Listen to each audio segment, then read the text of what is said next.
حضرت موسیٰ علیہ السلام نے جب حضرت شعیب علیہ السلام کے ساتھ 10 سال کی مدت پوری کی تو آپ کو اپنے رشتہ داروں کو دیکھنے کا شوق ہوا۔ آپ نے مصر واپس آنے کا ارادہ کیا۔ حضرت شعیب علیہ السلام کی اجازت سے آپ اپنی بیوی اور کچھ بکریوں کو ساتھ لے کر پیدل چل دیے۔ سفر کے دوران ایک جگہ راستہ گم ہو گیا۔ رات کا وقت، سردی کا زمانہ، مجبوراً کوہ طور کے پاس وادی طویٰ میں ایک کونے میں ٹھہر گئے۔ موسیٰ علیہ السلام نے چاروں طرف دیکھا تو ایک جانب سے آگ کی روشنی نظر آئی۔ آپ نے اس کو ظاہری دنیا کی آگ سمجھ کر بیوی سے کہا کہ تم یہیں ٹھہرو، میں جاتا ہوں تاکہ تمہارے لیے آگ لے آؤں، اور اگر وہاں کوئی مل گیا تو راستے کا پتہ بھی معلوم ہو جائے گا۔ تو جس روشنی کو حضرت موسیٰ علیہ السلام نے آگ سمجھا تھا وہ آگ نہ تھی بلکہ تجلی الہی کا نور تھا۔ جب موسیٰ علیہ السلام اس روشنی کے پاس پہنچے تو عجیب منظر دیکھا کہ ایک درخت سے عجیب و غریب شعلے بھڑک رہے ہیں۔ حضرت موسیٰ علیہ السلام آگ کے قریب جانے کا ارادہ کرتے کہ درخت کی کوئی شاخ جل کر گرے تو اٹھا لائیں، مگر جتنا وہ آگے بڑھتے آگ پیچھے ہٹتی جاتی۔ یہ دیکھ کر موسیٰ علیہ السلام کو کچھ خوف ہوا۔ ارادہ کیا کہ واپس چلے جائیں، اور جو ہی آپ پلٹنے لگے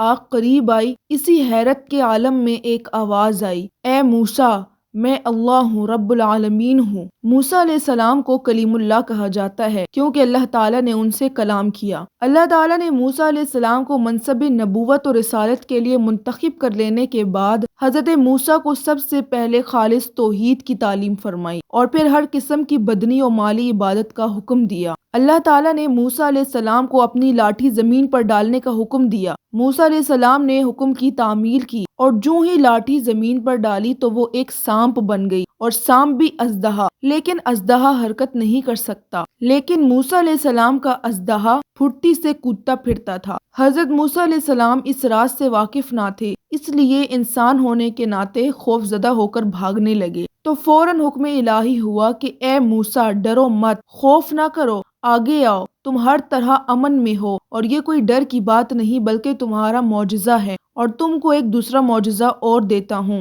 اور وہ یہ کہ تم اپنا ہاتھ اپنے گریبان میں ڈال کر بغل سے ملا لو، پھر نکالو تو وہ سفید چمکتا ہوا اور روشن نکلے گا۔ اللہ تعالیٰ نے موسیٰ علیہ السلام کو یہ 2 بڑے معجزے عطا کیے۔ پھر اللہ نے حضرت موسیٰ علیہ السلام کو حکم دیا کہ آپ فرعون اور اس کی قوم کے پاس جائیے اور اس کو راہ ہدایت دکھائیے۔ انہوں نے بہت سرکشی کی اور اپنے غرور و تکبر اور انتہائی ظلم کے ساتھ بنی اسرائیل کو اپنا غلام بنا رکھا ہے، سو ان کو اس غلامی سے چھٹکارا دلائیے۔ پھر حضرت موسیٰ علیہ السلام نے اللہ تعالیٰ سے عرض کیا کہ اے میرے رب، میں فرعون کے پاس جانے کے لیے تیار ہوں، مگر آپ کی خاص مدد چاہیے، کیونکہ میرے ہاتھ سے ایک فرعونی کا خون ہو گیا تھا، اس لیے مجھے اندیشہ ہے کہ کہیں میرے فرعون کے پاس پہنچتے ہی وہ مجھے قتل نہ کر دے اور تبلیغ کا کام جو آپ نے مجھے سونپا ہے وہ بھی نہ ہو سکے۔ اللہ تعالیٰ نے جواب میں ارشاد فرمایا کہ ہم تمہاری دونوں درخواستیں منظور کرتے ہیں، تمہارے بھائی ہارون کو بھی تمہارا شریک کار بناتے ہیں، اور وہ تمہارے قوت بازو رہیں گے، اور فرعونی وہ تمہارا کچھ نہیں بگاڑ سکتے۔